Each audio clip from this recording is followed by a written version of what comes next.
Right guys, Mark Crossfield here with James Ridyard asking more questions about short game with our specialist. This is what a short game specialist looks like. Here is one.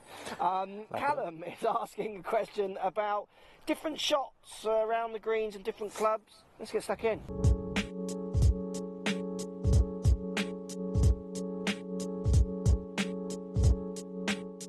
Right James, this is a tough one. Around the green, what clubs suit different shots? So what clubs suit, maybe if you've got lots of green or not much green to work with, I would imagine he's kind of saying there. And different lies and amount of greens to play with, so he does go on to add that at the end. So if you've got different lies, different amounts to greens to work with, what kind of general ideas would you vary the club up? I mean, I like something you said earlier about confidence. Yeah. And a confidence golfer. If I'll use myself as an example, in this case, I will use the same club for everything. Yeah. 95% of the shots I'll play with the same club. Okay. There are certain situations where I may vary, but if you're a player that's lacking confidence, lacking practice, then you may want to vary the club to suit the situation, which I think is kind of what he's asking. It is really, yeah. So throw one at me. So let's say he's got a tight lie, and he's got not much green to work with. So that's a horrible shot to have, isn't it? I mean, it's got a situation as well. I always think for my students, it's about your expectation is as important as what shot you play. Like if you're expecting to get that close every time and you're disappointed you're not, then you are like really hard on yourself, kind of thing. So that expectation for me from the lie is important as much as what club you use. So let's say you got a tight lie, not much green to work with. You'd probably stay with your lob wedge and give it the old woohoo. You just chuck it up there. Most likely, but that depends how suitable the club is to the situation. Yeah. My wedge is ground in a particular way. Okay. So I can stand there and still hit that shot. Yeah.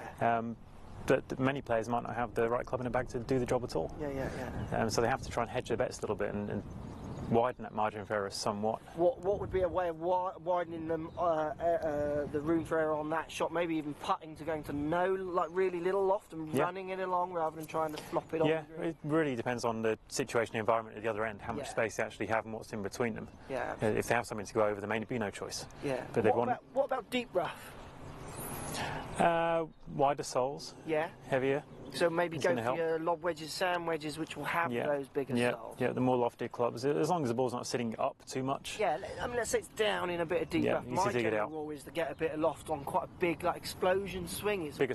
Bigger swing, more speed. Speed is your friend around the greens. No matter what shot you're really talking about, but certainly out of the rough. Really, yeah. The last thing you want to be doing is slowing down. Yeah, I mean, I see a lot of amateurs playing, like, trying to play it quite delicately. Yeah. You watch PGA Tour. I mean, I play Torrey Pines off the greens like this, and you are literally doing shoulder-to-shoulder flop swings from just off the green. Yeah. You can't be delicate. The club's just getting caught. So the more loft is going to take energy out of the golf ball. Yeah. Which means you can then you have license to make that bigger swing. Yeah. Absolutely. Be more aggressive. Yeah, good stuff. Okay, so it's about. I mean, I think for me as well, for students, the question suggests that he's not experimenting enough. Yeah. Like you knew your answer because you've put yourself in those situations enough times to go, well, from the tight line, I can do this. So maybe an answer to the question we can't give, apart from put yourself in those situations more and work out what works best for them. Yeah, grab a few different clubs, experiment, have a go at it. Like if you had a student who came to you and said, look, I use my 7-iron from the deep rough, you'd probably be thinking, well, that's strange. But if he hits that shot and gets it close every time, you'd probably go, well done. Yeah, exactly. Because like you said earlier, it's a result-based game. Yep. So, thanks for your time, James. Good luck with your practice. Get in that situation a bit more. Maybe kind of, challenge yourself to which club works best for you. Follow me on Twitter, Facebook, Instagram, Snapchat, Periscope, all the normal social places. Also, come and visit my new website, markcrossfieldgolf.com. See you over there.